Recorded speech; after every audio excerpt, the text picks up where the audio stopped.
The focus on power emancipates the study of politics from the status of an appendage and elevates it to a level equal to the study of philosophy or history or law. It also transcends the realm of formal institutions to focus on real motives and objectives of human beings which lie behind all political activity and institution building. In this chapter we will study perspective of power sharing in Belgium. Belgium location. Belgium is a small country located in Western Europe. Of the country's total population, 59% lives in the Flemish region and speaks Dutch language. Another 40% people live in the Wallonia region and speak French.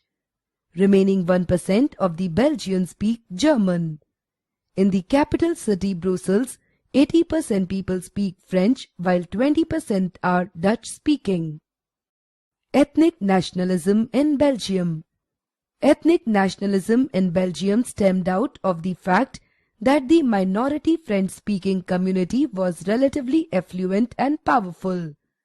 This was resented by the Dutch-speaking community, which actually led to the tensions between the Dutch-speaking and French-speaking communities during the 1950s and 1960s. The tension between the two communities was more acute in Brussels. Brussels presented a special problem. The Dutch-speaking people constituted a majority in the country but a minority in the capital. Constitutional amendments of Belgium.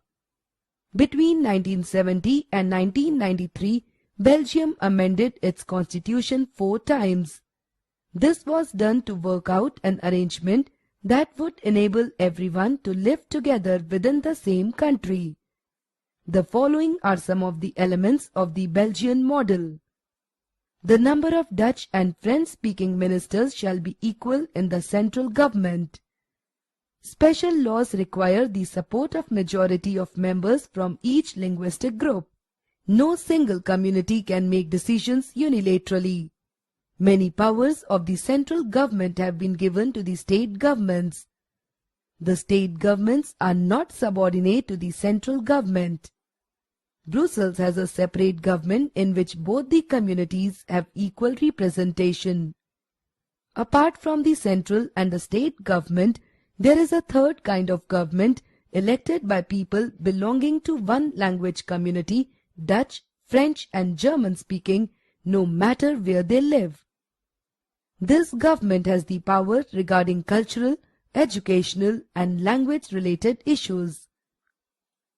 Such arrangements have helped to avoid civic strife between the two major communities and a possible division of the country on linguistic lines. Power sharing from Sri Lankan perspective. Location of Sri Lanka. The Democratic Social Republic of Sri Lanka is to be found in South Asia. It comprises one large island and several much smaller ones situated in the Indian Ocean, about 80 kilometers east of the southern tip of India. Like other countries of the South Asian region, Sri Lanka has an ethnically diverse population. The most influential ethnic groups are Sinhala, 74%, and Tamil, nearly 18%. Further, the Tamil groups are fragmented into subgroups, the Sri Lankan Tamils and Indian Tamils. Linguistic composition. Sinhala and Tamil are the two officially recognized languages. Sinhala is spoken by more than 75% of the population.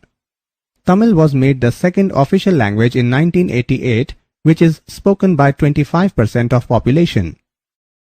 Majoritarianism in Sri Lanka. After gaining independence in 1948, the democratically elected government of Sri Lanka adopted the following majoritarian measures to establish Sinhala supremacy. In 1956, passed an act to recognize Sinhala as the only official language, thus disregarding Tamil. The government followed preferential policies that favored Sinhala applicants for university positions and government jobs. A new constitution stipulated that the state shall protect and foster Buddhism. Such government's measures gradually increased the feeling of alienation among the Sri Lankan Tamils. They felt that the constitution and government policies denied them equal political rights, discriminated against them in getting jobs and other opportunities, and ignored their interests. Consequently, the relations between the Sinhala and Tamil communities strained over time, and the distrust between the two communities turned into a civil war. As a result of this, thousands of people of both the communities were killed. Many families were forced to leave the country as refugees, and many more lost their livelihoods. The civil war had caused a terrible setback to the social, cultural and economic life of the country. Why power sharing is desirable? The following set of reasons can be given in favor of power sharing. Firstly, it helps to reduce the possibility of conflict between social groups. The dominance of the majority over the minority undermines the unity of the nation. Further, tyranny of the majority brings ruin to the majority as well. Secondly, power sharing is the very spirit of democracy.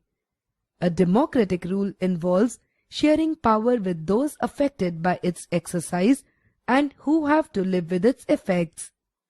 People have a right to be consulted on how they are to be governed.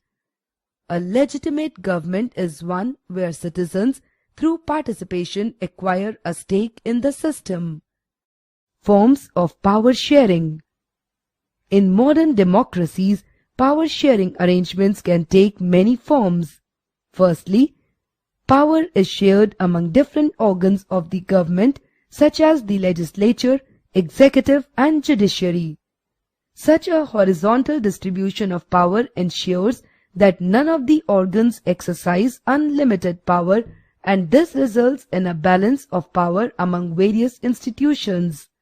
Secondly, power can be shared vertically among governments at different levels, a general government for the entire country and governments at the provincial or regional level.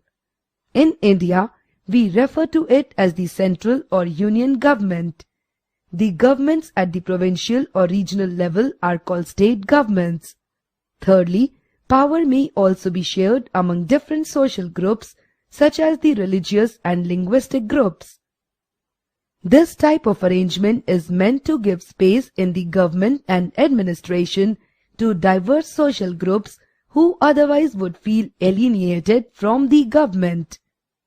Fourthly, power sharing arrangements can also be seen in the way political parties, pressure groups and movements control or influence those in power. The competition among various contenders for power ensures that power does not remain in one hand and represent different ideologies and social groups.